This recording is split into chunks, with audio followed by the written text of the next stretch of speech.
what's up everyone? Welcome back to Tease Time. I'm TJ. If you can't tell by the outfit, today is one of those days that people dread and put off to the last minute.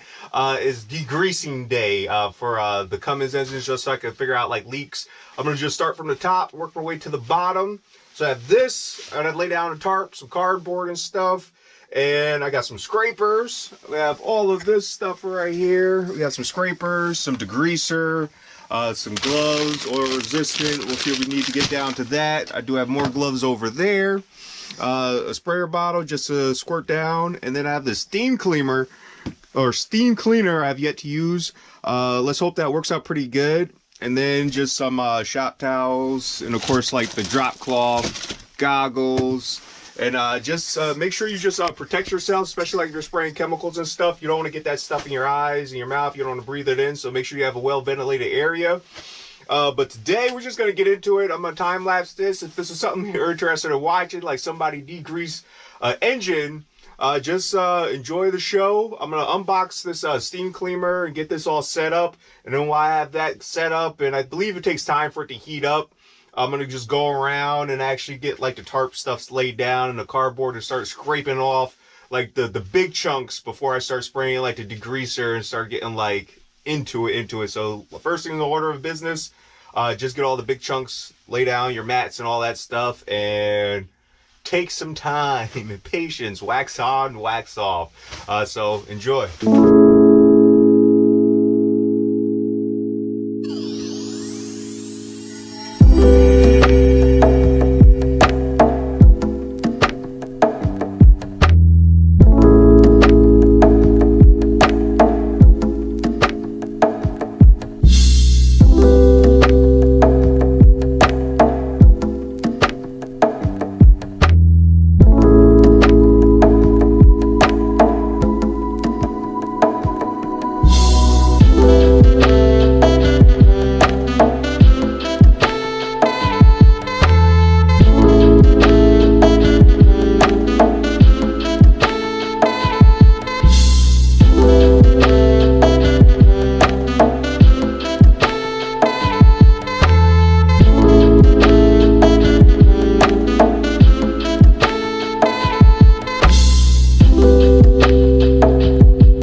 All right, so hours later of wax on, wax off. This is what we have. I'm gonna start from the top and work my way to the bottom.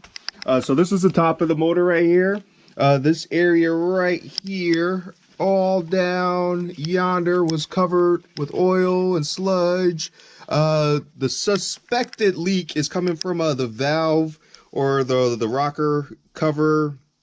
Right there is where the believed leak is coming from. So I got it as clean as I could, like getting in between like the nooks and crannies and stuff like that. So I'm pleased with that. The main culprit for our leak is coming like from the bottom. I do have the oil cooler. Let's see if you can see. Right in there, if you could see that, that's our oil cooler that's leaking right there. So that has to get taken care of also. And then also around like the oil pan gasket, I plan on replacing that. I do have new gaskets. I do have the oil cooler and gasket set already. I saw that. But then we also had some leakage like right in here. I got this cleaned up. Most likely that needs to be replaced, the radiator, because these plastic end tanks from the heat expansion and just the heat cycle in themselves, like they start to leak a little bit. So to catch that, I should replace that. But this is our oil pan. And if you remember from before, like all of this back here was covered with grime and sludge, was covering all of that. That a little brighter, but all that was covered with grime. So it's not perfect, but it's good to the point where I'll be able to like find leaks if there are more leaks once you're running, go through the heat cycles and stuff like that. Let me show you the transmission.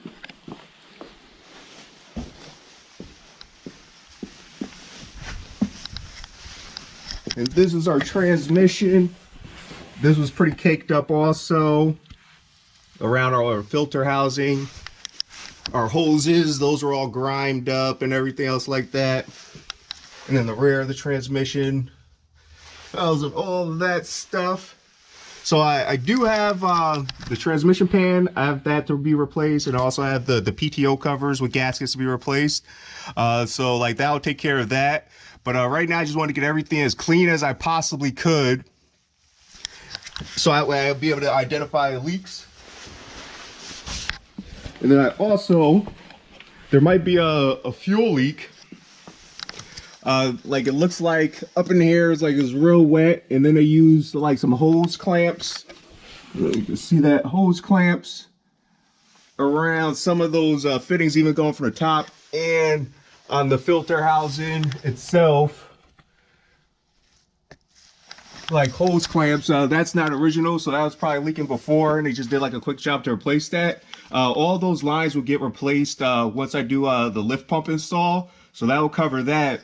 But the reason you want to get like your motor as clean as possible, just efficiency, like it runs a little cooler, but like to be able to find problems, because like when it was covered with grime, like there's no telling like where all those leaks were coming from. So you're just playing a guessing game, like unless you could actually like see them, visually see them, like that the what is it, the the oil cooler on the side of the block. Like I saw that already, and kind of like the valve cover, the valve body itself was leaking.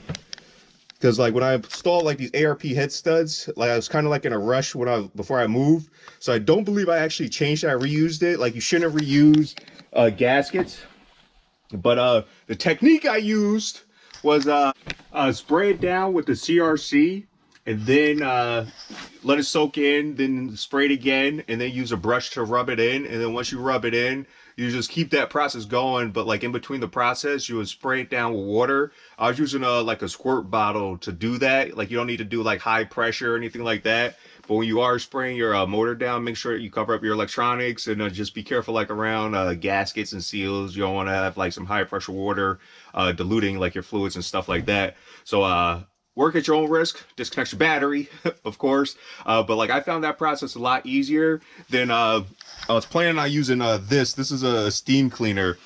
For one, the steam was blocking my view, and like the process, I believe, was probably going a lot slower than just using the CRC or engine degreaser, whatever you're using to actually degrease. Like that process seemed a lot quicker because like the nozzle on the steam cleaner, like you gotta like work your way like that. But like with that, like the greaser, spraying it and then just rubbing it with the brush, and then using like some low pressure water, like hose, running water to get that off, and just make sure that you lay down. Like I had a layer of plastic down, and then like cardboard and stuff like that to absorb everything that was dropping down. So dispose of that correctly. But like that was very, very, very, very, very tedious to say the least. A lot of elbow grease. Like that was hours worth, but like it's worth it. You want to make sure you are able to like find issues and leaks and stuff, like fix things before they become a major problem. So that was the purpose of this. I don't know if this bored you or not, or if you found value in this.